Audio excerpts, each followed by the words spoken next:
5, 4, 3, 3, 2, 2. 1. Oh, ha! What's going on? What's going on? What's going on? Welcome to a little thing that we call the Cipher. I am your host, Marcus the Kid Warren, and with me is my man Muff. How you doing today, sir? I'm doing well, man. Thanks for the salute. I always like being saluted. I never served time in the armed forces, so if I get saluted, that must mean something. Is that good? Yes, sir. That means you're a very special person, sir. Okay. You're like a VIP up in here. That's a sign of respect. So special. Special. Yes. No, I have to warn everybody ahead of time. I'm not feeling too great today. You know what I'm saying? Not looking for a pity party. You heard of you injured?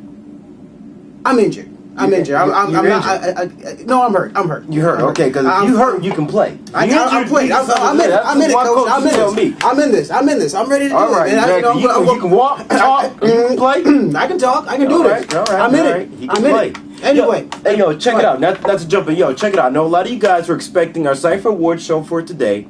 Unfortunately, because we had some discussion with butting heads on a couple things, we wanted to iron it out a little bit more to make it a little bit more tight. So hang in there with us one more week, y'all. I swear to goodness, it's going to be off the hook. When we get it, it's going to be done right. But in the meantime, I think it was a pretty interesting discussion today because we didn't really want to do a typical review that we normally do, but we kind of wanted to have things from a discussion standpoint. Right. I think, talking about some of our greatest albums and some of the things that we thought was really hot from a decade that gave us some of the best hip hop ever. Right. You know what I'm saying? Would be a great discussion and something that, you and you boys can talk about. A lot of people have been hitting us up on Facebook and on our email about some of the greatest hip hop, and that hip hop was from the decade of the 90s. Okay? 90s. And again, 90s on my mom. Yes, and if anybody wants to hit us up and join the discussion, join the Cipher Society, hit us up at kidandmuff44@gmail.com, or you can hit us up on Facebook. We are the Cipher Crew. Absolutely. And with that said, even though we 90s kids, we love the 90s music, but not to say that today's music is wet, because I just came off hearing two great albums that eventually we're going to get into with the next couple of weeks, one being Rex, which is off the hook. Also, Raekwon's album is absolutely bananas. Well, would that count as... because Raekwon comes from the 90s. Yeah, but his album just came out. But but still, but he's a 90s MC. You know what I'm saying? Well, but he's making, as long as you're making music today, you qualify as today's music. Okay, all right. That's where I look at it. The way I look at it is like this. You know what I'm saying? We had a lot of people who came up in the 90s that are still great today. When you talk about the 2000s, who came out in the 2000s that are still hot? You know what I mean? If you so what you're saying is that you're saying, well, only thing I was saying, and I'm not disputing what you're saying. Okay. Only thing I'm saying is this, and this is a great discussion in of itself, actually. Okay. What is it saying about our music to where a lot of the good music here today are people from the 90s anyway? Exactly. You could say that. Now, I mentioned Rex. Rex ain't necessarily a 90s guy, but he off the hook. That's the guy I was playing for you with the 25th Hour joint. Right. Where he had the premiere produced album. His album did come out. Right. Don't get it twisted. I'm not saying there aren't any MCs that came out in 2000 and on that aren't dope. There's tons of them. Oh, tons of them. But I think the thing is, for me, we'll get into this discussion because I don't want to segue or jump ahead too much. Okay. But there's a reason where I kind of switched up my flavor of music around the turn of the decade. Okay, why is that? You know what I'm saying? Well, because you look at the shiny suit era of the late 90s, man. The late 90s. I'm talking about, and I liked a lot of Puffy stuff, and even God rest his soul. Look at Biggie Smalls, right? Even though we're on record as talking about Biggie's a great MC in the whole nine, that the truth of the matter is that music was going in a different direction a little bit, right? You know what I mean? It wasn't, and things were getting a little bit, shiny. Things was getting. Hip hop was becoming more mainstream, is what I'm saying. Exactly. Okay, and so for me, my taste in music, because it was going more mainstream, it lacked the diversity that I wanted it to have. Like back in the mid '90s to early to mid '90s, you had some mainstream hip hop, but it was diverse with some really rugged. We call it underground today or independent hip hop today, but it's a lot of independent stuff. But that said, let's go into we got talking, guys, about some of our favorite albums of the 90s. This isn't an official list of our greatest ever, but just some of the albums we were vibing off. We got the idea because they had a couple cats hit us up because they wanted us to do a retro review of Outkast. One of the greatest trio, or I was about to say trio, well, and duo at the same time. I say came out as trio. One of the greatest hip hop duos ever, son. Great hip hop duo, man. And the thing about it is funny. A side note too, it was Aquemini and Atlians, and for the longest until today, do you realize I was calling that album Aliens? AT Aliens, actually. I know, I was calling it Aliens though. Wow. Yeah, people just clowning you. Yeah, people clowning me. You know, Atlas. Sigourney Weaver, like, yeah, that's what's up. Anyways, yes, sir. Two great albums. We're gonna get to that, but let's talk about some of our favorite albums during the decade, man. Okay. All right. You want to set it off? Well, I mean, the thing that pops out in the '90s, and you know, in the early '90s, and obviously, I mean, for you, these weren't the greatest albums and stuff like that. And I'm not gonna get into. Okay. What are you gonna say? I didn't see his list.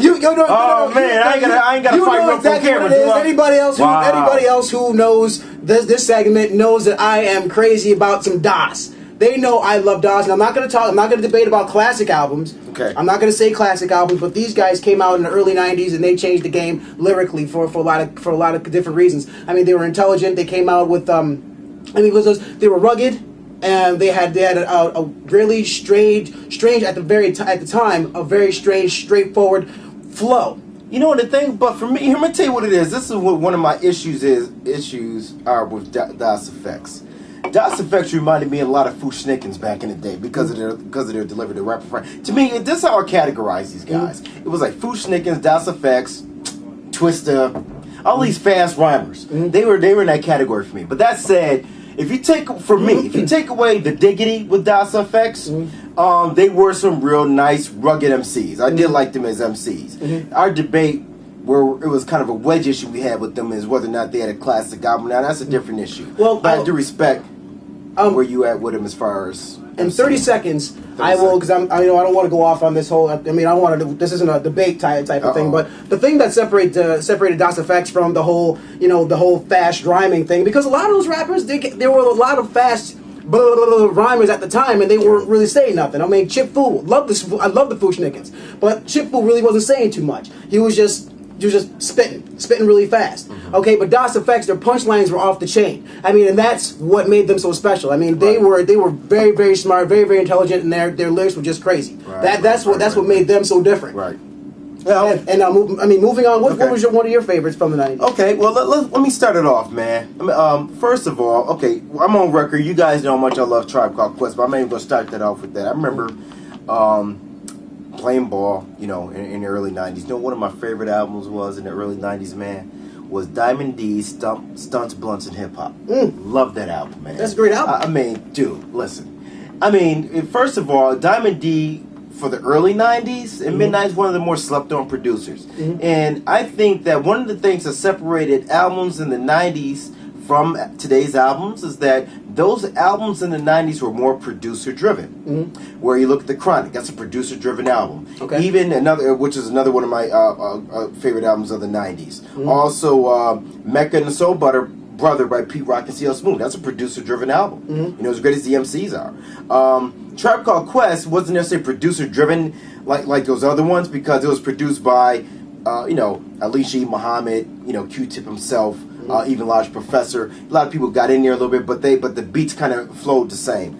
But specifically with Stump, Blunts, and Hip Hop, man, great album. It's one of those hip hop albums that you can kind of listen all the way through. It wasn't a whack song on the album. It had some really interesting guest appearances. The Dot X was on the album. Things like. And I was big into Brand Nubian, which is another. Grand Nubian's album, their first album. I was wondering whether or not that was 90s or not. The first, now that it just came to me, was that late 80s? Or I think that 90s? Might have been late 80s. Actually, late 80s. I think. Yeah, not to even go there. Another one of my favorites, because I already mentioned it, is The Chronic. Now, Chronic was a game-changing album, right? Definitely. I mean, 1992, the G-Funk era, and look at all these. It had all these G-Funk wannabes afterwards. Not to call Warren G a G-Funk wannabe, because they had a lot to do with The Chronic. Right. He'll tell you that himself. But at the same time, his album definitely flowed like a G-Funk. Then you had the Twins. Who else was the G-Funk albums that came out after that? You had the Twins. You had your Warren G's. I'm trying to remember the name of those Twins. Well, they were naming the album. It was the Twins. The Twins? It was the Twins. Okay, I'm sorry. Yeah. That was it.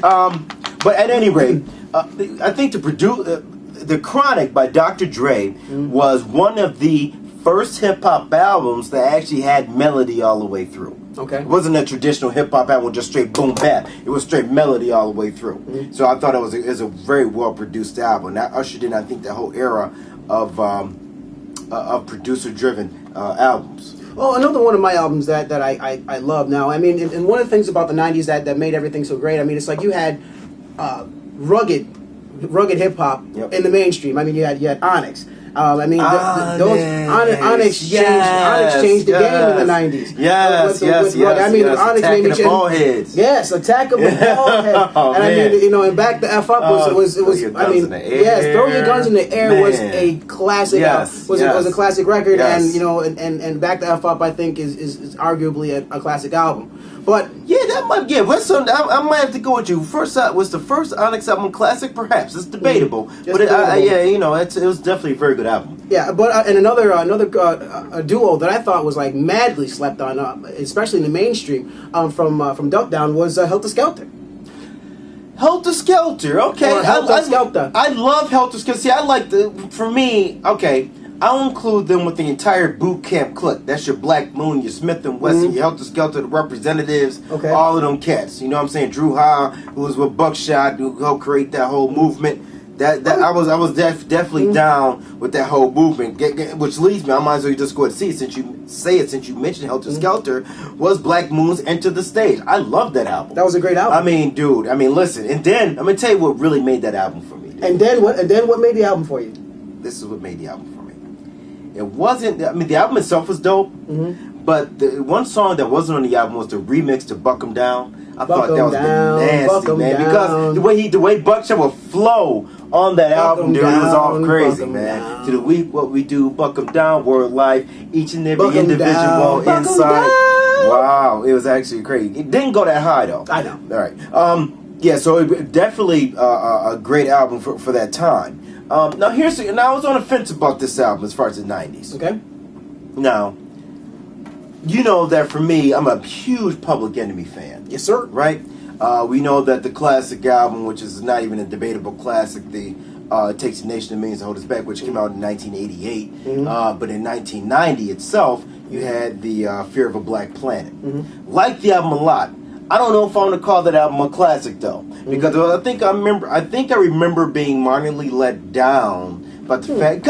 Because here's the thing. I mean, you could argue to this day that It Takes a Nation of Millions to Hold Us Back is one of the greatest hip hop albums ever. That's something you can actually put on the table as you want to have that argument, because you can. If you want to fight. If you want to fight, hey, you know, for real, you got to be careful. I will knock somebody out when you talk about Nation of Millions. Fear of a Black Planet though didn't have as many classics on there, I would say, as far as individual songs, but there's a lot of good songs on there. Okay. You know what I'm saying? But lyrically, as always with all Public Enemy albums, is off the chain. But just moving ahead with some of my other albums of the '90s, I'm a bridge into how I got into the music I listen to today, and I'll let you get into this also.